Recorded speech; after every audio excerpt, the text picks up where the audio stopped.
Hi, good afternoon, everyone.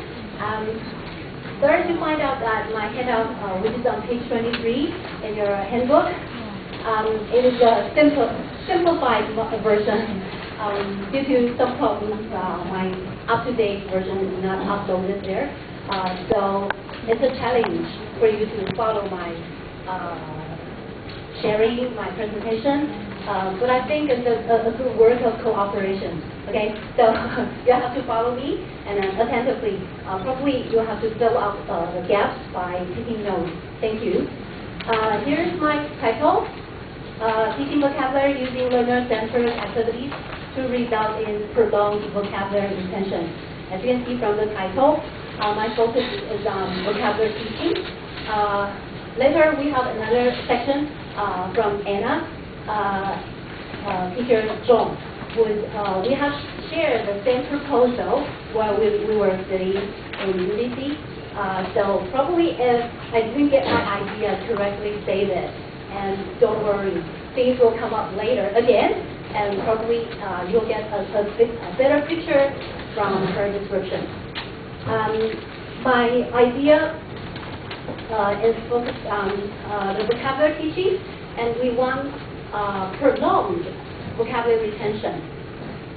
Here, vocabulary retention, of course, involves both skills and knowledge around the world, surrounding a word, and of course, it would involve its meaning, its form, spelling, and its usage. Here's my motivation. You must have heard your students complain to you, teacher, English words are so many, English words are so hard, and English words are so easy to be forgotten. And you must have felt this way, that students' vocabulary is too small to make their writing interesting. And students' poor spelling makes their writing almost illegible. Trust me, even students from my school see it that they are on top. Their work feel the same way, with your students. So here comes my intervention. We are trying to tackle the problem, see if we can make use of some interesting activities to engage them properly. Hopefully, those words taught in class will be retained longer and more clearly. I have borrowed part of Zhang Qiuyun's NA thesis in 2006, and also based my ideas partially from Schmidt and Nation's books. Here's my design. It includes basically 3 parts. One is about phonemic awareness. Another is to deal with the context. And the third part is for them to do productive activities. As to the rationale, the phonemic awareness is important because it builds up students' sound-word relation. Once they can remember the sound, once they can say the word correctly, it's more possible for them to come up with a correct spelling or legible spelling. And then the second thing for my intervention is to give students exposed to proper context each time they are exposed to, they are presented with a new word. In other words, the rationale is to provide good net for them to retain those words taught. And then finally, the production way is the production activities are used to give them chance the idea of learning by using. My students, the intervention, the participants of my intervention, I have 2 classes, 10th graders, that is the first year in junior high. Each consists of 40 students, in other words, that's 80 students in total, class 101 and class 123. Class 101 is Spanish teachers. They are a little bit higher achieving, and 123 is science teachers. It is an average achieving class. As to the duration of my intervention, while most activities were done within mid-October to December, the two basic activities, word cards and syllabification, have been started since the school start. And what is word card? This is the basic format of my word card design. I ask my students to choose 4 words. In other words, they have to generate 4 word cards from each unit. They can choose any 4 words that arouse their interest for knowing more. And in the middle, this is a targeted word with a word cloud. And then here is their original encounter, which they met this word the first time in the reading. And this is the meaning formed in their mind when they first touched this word. And here is after they are home and picking up the dictionary, looking the words up into the dictionary, they need to copy down the basic meaning and usage provided by the dictionary. Finally here, this is the part for them to find the related words. They can do as upward and downward of that targeted word. And they have to hand in their word cards. The word cards were actually written on a B5 sized post-it sticker. And then they gather together in a group of 4 students are gathered together. They can share with each other information. In other words, they can learn more than 4 words because they learn something from their group members as well. And then every other week, they have to choose 8 cards from among all the 32 cards, and then pick the 8 best cards to stick onto a word book and hand in as a group.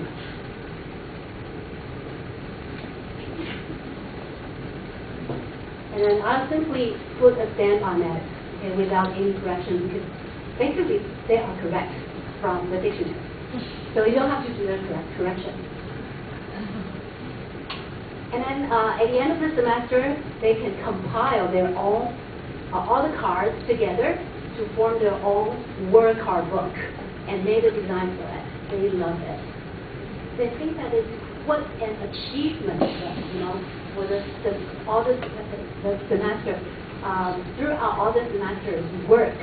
Finally, they get a whole booklet of word cards. These are the words that I have looked into the dictionary, that I have done a little research into it. They feel proud of themselves.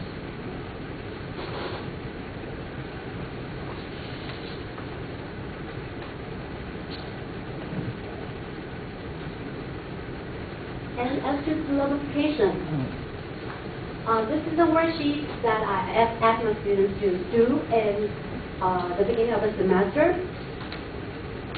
These will be the words provided by the textbook. And these 3 types of syllable symbols will be provided by me. And the last part will be left blank for them to finish at home. They have to find out how a syllable is marked inside their own dictionary. Then throughout this the process, they will form the idea that, oh, a word, it's not just a string of spelling. Okay, they can be separated into segments. I want them to form the idea on their own. I'm not going to tell them. I ask them to do it and then form the awareness. And also, to raise their phonemic awareness, I also ask them to recognize the phonetic symbols, actually phonemic symbols. This is for the consonants, and this is for the vowels. Throughout the process, they will form the idea, and also I have provided them with some symbols from different dictionaries, and they have to copy their own dictionary's phonetic symbols. Within the process, they can form the idea that some letter clusters like CH, SH, or NG stand for just one sound. Okay, it's not 2 sounds. And also, so are the vowels EE or O. They're just one sound. And afterwards, all the supplementary handouts given in class will include a part of syllabification part or syllabification exercise inside here. I will ask them to tackle all the new words and look it up into the dictionary and show what you have found with the syllabification. And of course, me as a teacher, every time whenever I have to write a vocabulary word on the blackboard, I always spell it in accordance to their syllabification.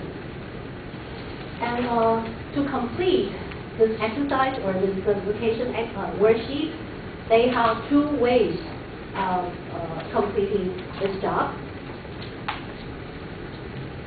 One type of students will just finish the job like this. They will simply stick the word within the context. They love to stick the words within the context without just picking the words out. This is also powerful, and I think it also makes sense because I want all the words to be, to be learned together with their context. And also, some students want to make it neater by showing things like this. And also, this is a vocabulary section. They can share with their group members whatever they found in dictionary, and they can keep notes on some related information, whatever they found inside their dictionary. This is the in-class activity. I asked them to do in-class syllabification exercise as well, or in a group who share only one dictionary, and one person is in charge of one single word. For this word, the person is responsible, has to shout out the word according to its syllabification and read out loud the basic definition, that is definition 1 from each word.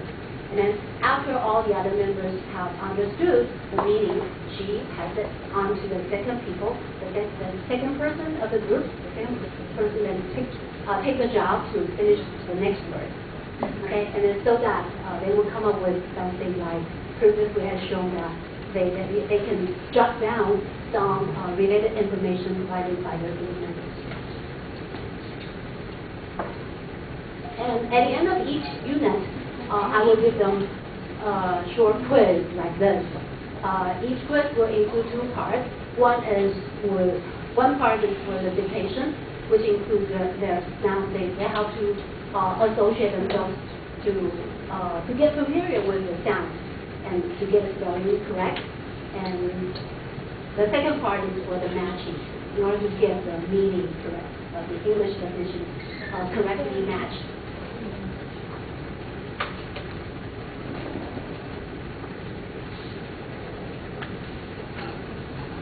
And here are, besides these two basics, there are some other learner-centered activities included in my intervention.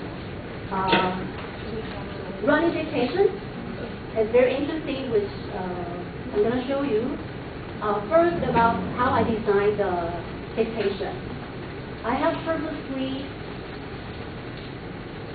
rewritten some message from the reading. This is the reading, book 1, Long Term, book 1, lesson 7. There's about giant Liu story. And I purposely written a lot of vocabulary words inside the short passage to make it, to provide a vast opportunity for them to practice all the words within context. And then I cut them down into 8 pieces of script. Each is of an unnatural stock, so that they are forced to find out what's next, because it is unnatural stock here. And extremely large people. Okay, it's forced. Everyone is forced when they. I'll show you how the game is conducted. I will cut the script down.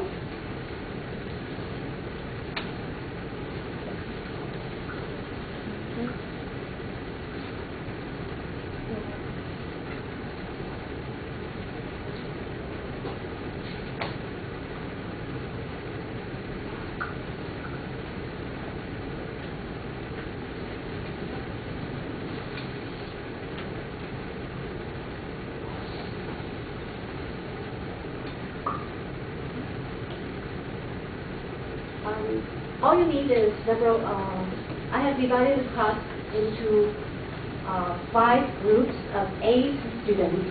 So all you need is 5 paper boxes with 5 bunches of strips cutting down. When the game starts, each group of students is assigned with a destination box. Okay, and each time only one student is sent for the group to memorize one strip of paper with the word string. Carefully, you don't mix up the sequence. Okay, all the words have to be in equal sequence. Okay, memorize the word string, and then put it back into the box. Then run back to your group and dictate the word string. Okay, back to your group. And then after all the dictation, all the 8 people have done their jobs. They have to rearrange all the strings of words into a meaningful passage. So within the practice, they have to pronounce the words correctly so that people can get it right. Okay? Within the process, they have to memorize the words within their context. After the practice, they have to rearrange because they have to base on their understanding of the whole passage. And as a review, also a good review for the reading text in the textbook. And also, here's another game is for mystery. This another interesting activity. It's called mystery sentence. I have recorded my teaching video, but I don't think I have time to show it here. I think it's included here inside the video, so you can go back and watch it at home. Here I'm just basically introduce the design of mystery sentence. In order to get students immersed or to practice the 2 sentence patterns, I have designed this. It's a little bit speaking practice, but my purpose is for building up their vocabulary, okay, inside, together with the pattern. A little bit to the reference. All the underlined words are the vocabulary words. And then after these 2 sentence patterns are introduced, and I come up with this. And of course, the class are again divided into probably 3 to 5 groups. Each time, one group is sent a guesser up to the front, face off. Okay, face against the mystery sentence. The mystery sentence is later shown on the screen. And then facing the guesser's own group, all the group members will try all kinds of ways, just like 比手画脚. Okay, try all kinds of ways except using Chinese. They are not allowed to say anything in Chinese. They have to use all kinds of ways to make the guesser dictate out all the sentence. That's why it is called the mystery sentence. The mystery sentence is shown on the screen, and then all the group members have to tell me to give me all kinds of instructions, including the English definition. You can give me the English definition, okay, to tell me what the next word is. It's a very good exercise. It's a little bit too challenging. It's combined with the sentence pattern. Okay, I said I'm a little bit too greedy.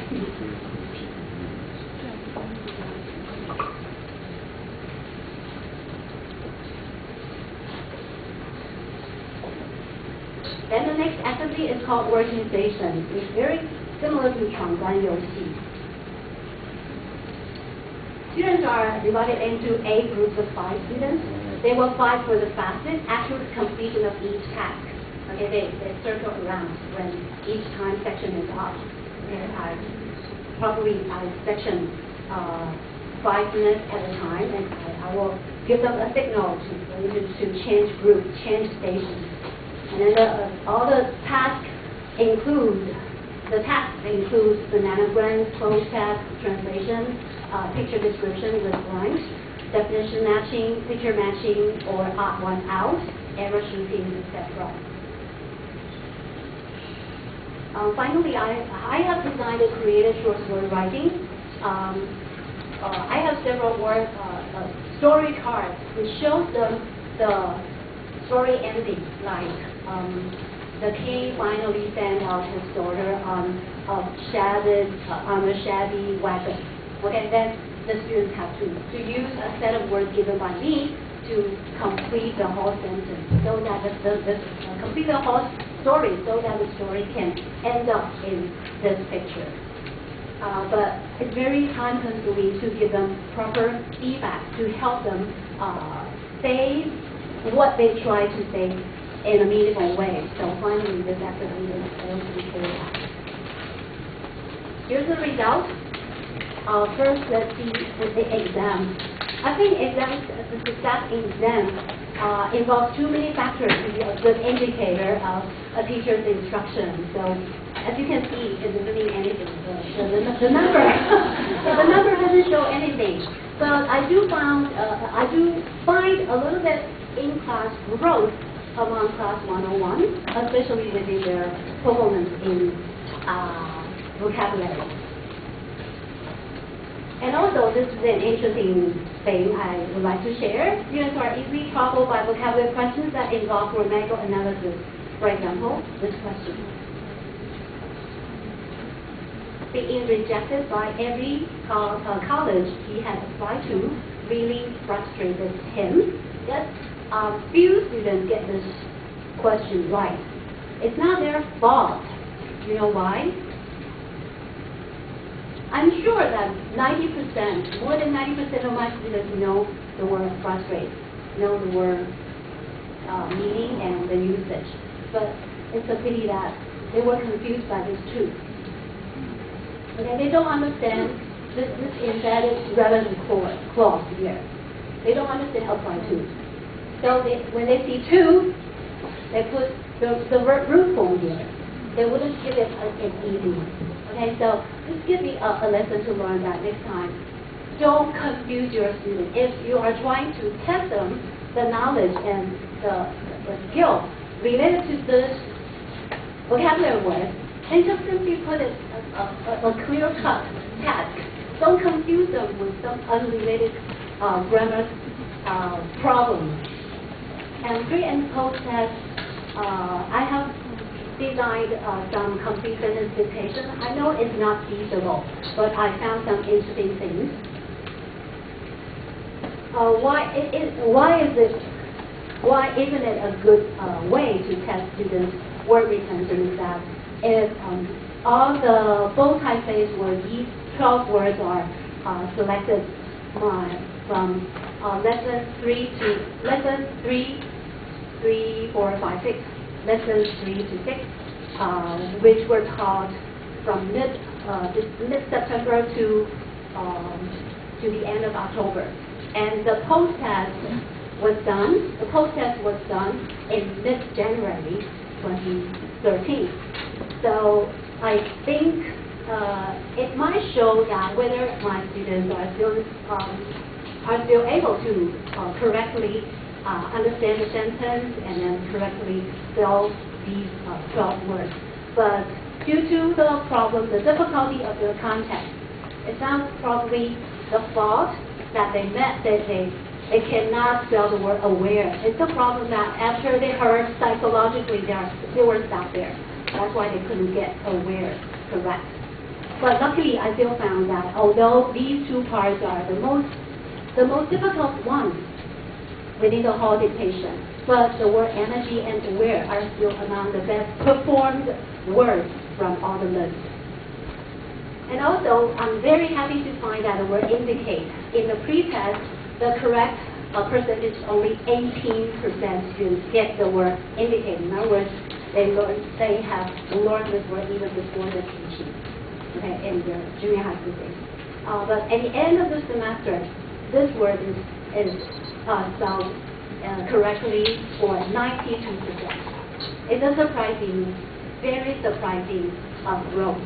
and also the 4 words are difficult, but obviously the progress in the spelling. In other words, they kind of build up their phonemic awareness. And these are the numbers. Energy, normal, indicate are among the best performed words. And as I told you, aware probably is hindered by the word psychologically. So it's not a problem. Probably it might have been upper even into the best performed words. And these are the poorest performed words. Let's discuss why. Probably there are 3 problems. Number 1 is the linking sound, link to generation, link to. But the problem wouldn't get the ED there because link to is mixed there. And then the recent couple of words, then probably they would couple love. What is that?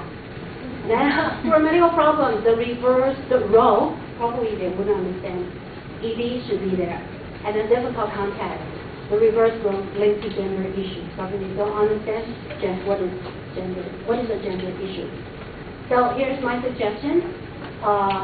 Words are better taught together with their connotations. Linking sound should be marked to get students' attention, and don't trouble students with unrelated grammar. And I also do some questionnaire and interview. They like working station the most. And here's the Likert scale. I have designed 5 questions. The vocabulary instruction strategy is helpful. Whether you strongly agree, or you agree, or it is okay, you disagree, or you strongly disagree. Number 2, I have made progress. Number 3, I feel interested in the strategy instruction. Number 4, I think this kind of instruction has helped me remember words longer or more clearly. Number 5, after learning the strategies, I have gained confidence and motivation. Here's the numbers. Among my 80 students, while the other 4 questions doesn't have, the other 4 questions do not show any obvious or significant. I do found question 4 has a significant word to say. I think the vocabulary instruction helps them. Although this fact doesn't show in their exam performance, but this is their self-perception. They think that this kind of instruction is helpful, especially when the teacher kept emphasizing the importance of vocabulary learning. And I think if we focused a lot on the importance, they would get the message. And I've got some videos and recordings with me, and they are ready to share. You are most welcome to come to me and talk and share about the recordings, and you can see how students feel and how they have been doing with all the exercises. And to my time is up, so I will just jump to my future suggestions for future instruction. Number 1. The task can be conducted more smoothly if levels down. Like I said, with the mystery sentence, don't be so greedy to combine several tasks, several skills involved in one sentence. Probably you have the simplest goal to retain students with good vocabulary, then make it a simple sentence with good vocabulary, with good context. That is enough. Number 2, writing performance is still very time-consuming, so we have to come up with good ways to tackle this problem. Number 3, tests are still an efficient tool to motivate students.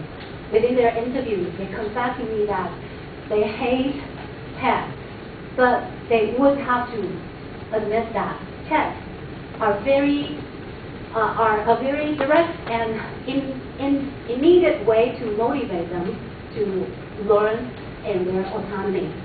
So well-designed tests are not only a re-emphasis of key points, but also can relate to students' personal experiences. So we have to design tests in a very careful way so that students can learn while taking the test. I think I'll leave the feedback into the final section after all the presentations. Thank you for your attention.